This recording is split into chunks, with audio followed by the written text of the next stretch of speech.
ng tahanan na siyang dapat gumabay sa kanyang pamilya. Ngunit paano kung may amang sarili na ang iniisip? Matatawag pa rin ba siyang haligi ng tahanan? May isang ama ang nagmamalupit sa kanyang mga anak na sa tuwing umuuwi ay pananabik at takot na nadarama ng mga bata. Dahil sa tuwing umuuwi ito ay may dalangang pagkain para lamang sa kanyang sarili. May hindi man lang iniisip para sa kanyang mga anak. Sa halip, hintok sa bibig na nagpapatulo ng dugo at nagpapatagal ng ilang araw sa labi ang napapala ng kanyang mga anak.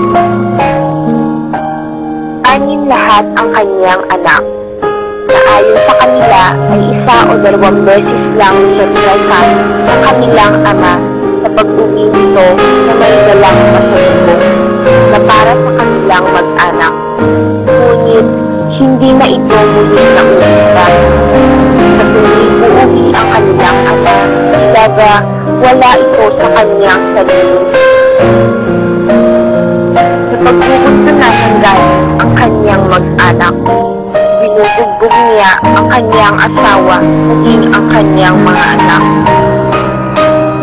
Sa tuwing umuwi ang kanilang ama na nagigil sa dati, ay inilalayo na ng matatandang anak si Noy, sapagkat ito ay 8 anos lamang, sakitin at palahalinghin na parang puting na madalas na kainisan ng kanilang ama.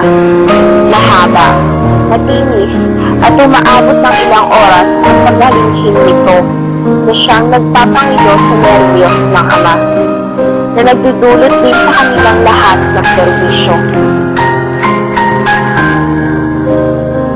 Isang gabi na may umuwi ang ama ng masamang-masama ang timpla sapagkat natanggal ito sa trabaho sa lagarian. Siyempre namang nasa kalikitnaan si Noy ng kanyang paghahalinghin na hindi mapatahan ng 2 pinakamatandang kapatid.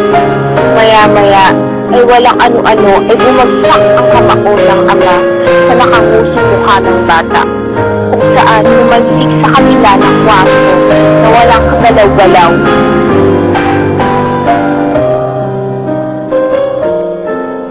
Pagkaraan ng 2 araw ay pumanaw ang bata at ang kanyang ina lamang ang umiyak sa bangkay nito.